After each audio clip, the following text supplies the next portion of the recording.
Então sejam bem-vindos para mais uma aula da disciplina de biotecnologia. Na aula de hoje, então, a gente vai falar sobre os transcriptomas e o RNA-seq. Eu vou explicar para vocês um pouquinho sobre o que é o transcriptoma e também como funciona o RNA-seq.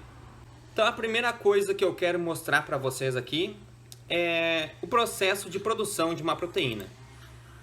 Basicamente não é o processo de produção da proteína que importa, mas sim o processo de produção da molécula de RNA mensageiro. Que isso aqui vai ser bem importante para a gente entender todo o resto do processo. Então aqui eu vou colocar uma figura para vocês. Nessa figura a gente consegue observar o núcleo da célula, onde a gente tem o DNA da célula. Ali no núcleo da célula vai acontecer o processo de transcrição, onde a gente vai obter essa molécula de RNA, que é aquela molécula verdinha entre verdes e vermelhos, que agora eu vou explicar um pouquinho para vocês. Então, lembrando lá de biomol, acontece um processo de splicing, que acontece no spliceossomo das células eucarióticas. Logo, os introns vão ser removidos, deixando apenas os exons. E aí, então, vai se formar o RNA mensageiro, que é aquele que está em vermelhinho ali, já com os introns removidos. Para quem tem um pouco de dificuldade com esse processo de intron e exons, é bom a gente pode fazer uma analogia. Por exemplo, intron de intrometido. Então, o intron, ele é um intrometido ali no meio da molécula do RNA que precisa ser removido, deixando apenas os exons que serão usados depois para a produção de uma proteína. Depois esse RNA mensageiro ele sai do núcleo, ele vai lá para o ribossomos, onde ele vai ser traduzido em uma cadeia polipeptídica que vai se dobrar e vai formar a proteína. Mas esse processo de formação da proteína não é importante para a aula de hoje, que é sobre transcriptomas. E eu já vou falar para vocês o que é um transcriptoma. Então, esse RNA mensageiro que foi produzido, ele pode ser chamado também de transcrito. E aí que vem de transcrição, o transcrito, o transcriptoma. O transcriptoma nada mais, nada menos é o conjunto de todos os transcritos de uma célula, um órgão ou até mesmo um organismo. Por exemplo, nós podemos ter o transcriptoma de uma bactéria, que seriam todos os RNAs, ou seja, todos os transcritos produzidos por aquela bactéria. Resumindo, pessoal, o transcriptoma ele é formado por todos os RNAs, ou seja, todos os transcritos produzidos por uma célula, por um tecido ou organismo. E por que organismos? Porque bactérias e fungos, por exemplo, são organismos unicelulares e eles possuem também transcriptomas. Então, sabendo que o transcriptoma é um conjunto de transcritos de uma célula, órgão ou organismo, nós podemos sequenciar todo esse transcriptoma. E para isso, a gente pode aplicar a técnica de RNA-seq. Então, a nossa aula de hoje é sobre o transcriptoma, que basicamente eu já falei o que é, e sobre o RNA-seq, que eu vou entrar agora mais detalhadamente no que é o RNA-seq. Então, para começar a explicar o RNA-seq, que seria o sequenciamento de RNA e como que é feita a análise do transcriptoma utilizando ele, eu vou usar uma analogia de uma banca de revista. Então, eu vou colocar aqui a imagem para vocês. Imagina que vocês chegaram ali numa banca de revista, e aí você chega ali pro atendente e diz para ele, bom, eu quero todas as suas revistas. Geralmente quando a gente vai numa banca de revista, a gente quer comprar uma revista. Nesse caso, a gente quer todas as revistas que estão ali naquela banca. Imagine a banca como sendo uma célula e as revistas como sendo os RNAs. Nós queremos todos eles. Só que o atendente da banca, ele hesita em te vender todas as revistas, né? Ele vai ficar sem nenhuma revista. Mas você insiste, não, eu vou pagar por todas elas, eu quero todas elas. Então ele fala, ok, eu vou te dar todas as revistas. Mas antes, eu vou passar num picador de papel todas elas. Então o atendente vai lá, pega todas as revistas e passa num picador de papel e te oferece, ok, agora eu quero te vender todas elas. E você fala, não, ok, eu vou comprar todas as revistas mesmo assim.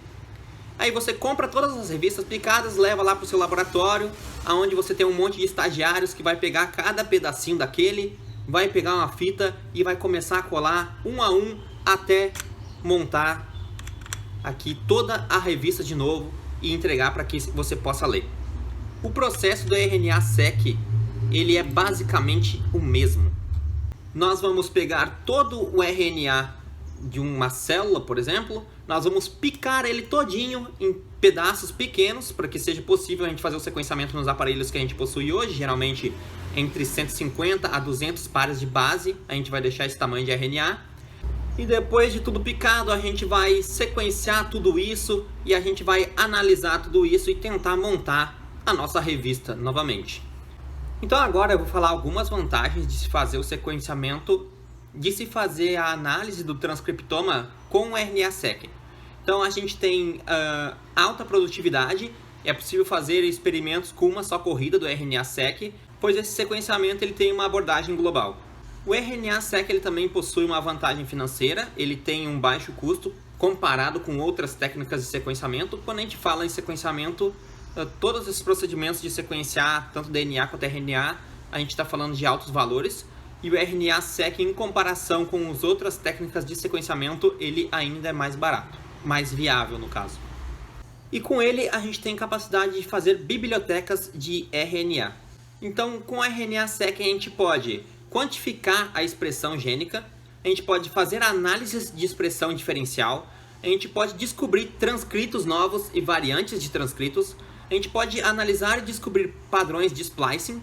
Como eu tinha relembrado para vocês lá, as células eucarióticas elas possuem spliceossomos para fazer o splicing, que é remover os intros. Bom, então com o RNA-seq a gente pode entender como funciona esse processo de splicing naquela célula específica, ou naquele tecido, ou naquele órgão. Então com a análise dos dados do RNA-seq, a gente pode analisar também as vias metabólicas. Também podemos fazer o transcriptoma de novo, que é quando a gente faz um transcriptoma de algum organismo que não existia antes.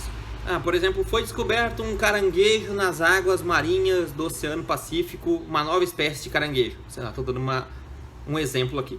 Então a gente pode pegar e fazer o transcriptoma desse caranguejo, e então seria um transcriptoma de novo. É uma espécie nova que não se tinha o transcrito dela ainda. Então agora eu vou falar um pouco sobre o fluxo de trabalho quando se trabalha com a técnica de RNA-seq.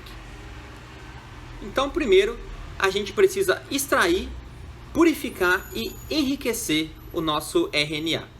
Então no processo de extração a gente deve tomar alguns cuidados, aqueles cuidados básicos com a biossegurança no laboratório, porque existem então as RNases, que são proteínas que degradam o RNA. E essas proteínas elas estão presentes em todos os locais, na nossa luva.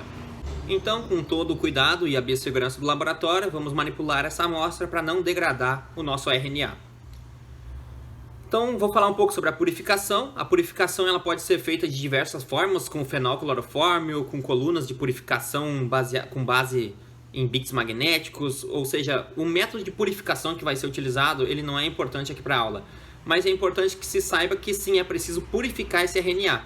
Quando a gente faz a extração do RNA, a gente pode estar extraindo o RNA junto com outras moléculas que não sejam do interesse nosso, como por exemplo proteínas ou qualquer outro tipo de molécula. Então é preciso, com um kit de purificação de RNA, a gente purifica o RNA para garantir que só tem RNA ali na nossa amostra. Então também tem a etapa do enriquecimento. Esse processo do enriquecimento é muito importante, tá? Porque é nele que a gente pode escolher fazer uma purificação com algum kit comercial do próprio RNA. Por exemplo, numa célula do nosso corpo, numa célula normal de um organismo, geralmente 80% do RNA é composto por RNA ribossomal, que é aquele RNA que forma os ribossomos. Esse RNA ribossomal, ele não é muito importante no quesito de pesquisa, por assim dizer, porque ele é um RNA que a gente sabe, ele serve para formar os ribossomos. Então ele não é um RNA que vai codificar proteínas, ele não é um RNA sem função, a gente basicamente sabe a função dele. E muitas vezes é até mais interessante excluir esse RNA do ribossomos, e por isso a gente usa alguns kits que purificam o RNA total, que a gente chama. A gente já extraiu o RNA, a gente já purificou o RNA, e agora a gente tem o RNA total. E a gente quer mais uma vez fazer ali o enriquecimento desse RNA. Por exemplo, vamos supor que eu queira pegar só RNAs mensageiros. Então eu vou usar um kit específico de uma empresa, eu vou comprar esse kit, e eu vou então com esse kit purificar o RNA total, deixando só o RNA mensageiro. Como que funciona esse kit basicamente? Bom, o RNA mensageiro, como a gente tinha visto lá naquela primeira figura, eu até tinha esquecido de comentar, ele geralmente, não sempre, possui uma cauda poliar. É uma série de adenosinas que ficam no final do RNA mensageiro. Então esse kit ele possui uma série de timinas que vão se ligar com o RNA mensageiro lá na cauda poliar. Então tem uma cauda poli-T chamada nesse kit, ela se liga na cauda poliar do RNA mensageiro, E depois, então, de ligado, a gente tem só o RNA mensageiro ligado a essa cauda Poly-T, que depois ela tem bits magnéticos que são desligados ali, e a gente consegue então selecionar só o RNA mensageiro. Esse é só um exemplo de purificação, mas a gente tem kits de purificação de extração de microRNA, assim como a gente tem kits de remoção de RNA ribossomal, ou seja, pega o RNA total e eu quero faço a purificação, faço todo o processo e eu vou fazer a remoção do DNA ribossomal apenas. Então eu pego aquele kit e faço a remoção do DNA ribossomal que não seria do meu interesse, né? Entretanto, esses kits eles são diferentes para cada espécie. Por exemplo, se eu quero depletar o RNA ribossomal de plantas, ele é um kit. Se eu quero para humanos, ele é outro kit. Para ratos, é outro kit. Porque o RNA ribossomal ele tem conformações diferentes conforme a espécie. Então, teria que usar um específico para cada espécie. Então, dentro do processo de construção da biblioteca de cDNA, nós temos 4 objetivos. Que seria o primeiro deles, gerar fragmentos de tamanhos adequados. Lembra lá das revistas que foram picadas? Aqui a gente vai picar o nosso RNA em fragmentos de até 200 pares de base. Como que é feito isso? Pode ser feito de forma mecânica ou pode ser feito usando enzimas. Só que aqui nesse passo a gente tem que utilizar controles de qualidade e de quantificação para saber se a nossa fragmentação deu certo ou não. Então nós precisamos cortar o RNA em pedacinhos, mas nós precisamos ter certeza que ele está no tamanho certo. Então a gente vai fazer uma espécie de eletroforese, ela é chamada de bioanalyzer, que ocorre em um capilar e funciona um pouquinho diferente. Vou mostrar um gráfico aqui para vocês e vou explicar como que a gente vê esse resultado na tela. Então aqui eu coloquei um gráfico do resultado que esse aparelho nos dá. Então eu vou deixar circulado aqui para vocês. Da direita para a esquerda, é mais ou menos como se fosse uma eletroforese. Imagine que na sua direita a gente tem os maiores pares de base, os pares de base com maior peso molecular.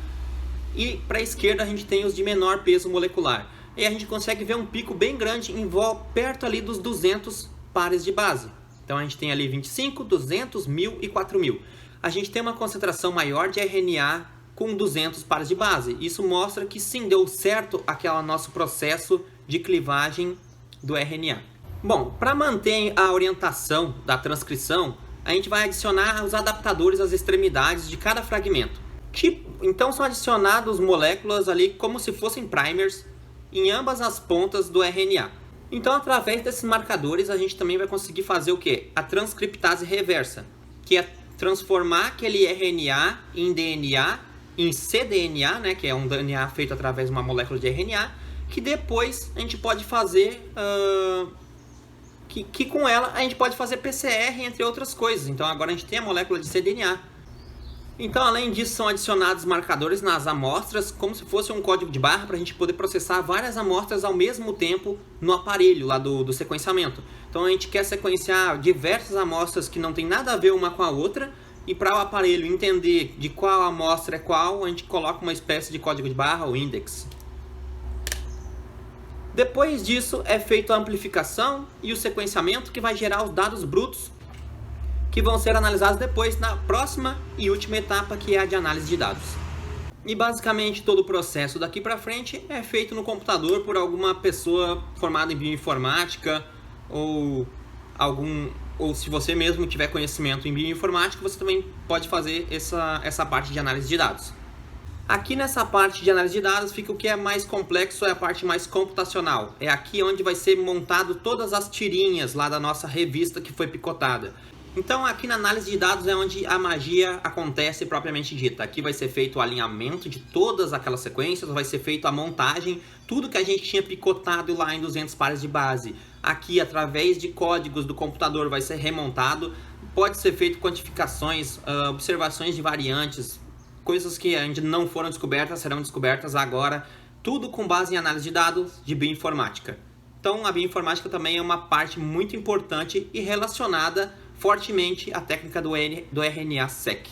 Então na aula de hoje a gente viu o que é o transcriptoma e também falamos sobre o RNA-seq. Eu vou tentar disponibilizar mais alguns materiais para vocês, junto aqui embaixo do vídeo, e com isso a gente encerra. Eu espero que vocês tenham gostado da aula e qualquer coisa vocês podem tirar dúvidas lá no WhatsApp ou aqui no fórum de discussão. Então é isso, gente. Até a próxima.